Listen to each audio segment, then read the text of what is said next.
How to fix Instagram direct messages not sending on Android or iOS phone. Hello guys, in today's video I'm gonna show you how to fix this problem easy and quick. First, open Play Store or App Store, and now make sure your Instagram is updated.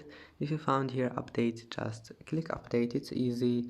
And after that, go back, restart your phone, and then turn off your Wi-Fi and turn it on again. And if that also doesn't fix your problem and you have an Android phone, go to settings, scroll down, click apps, and then apps again, type here Instagram and click on it. Now click force stop and go to storage, clear cache.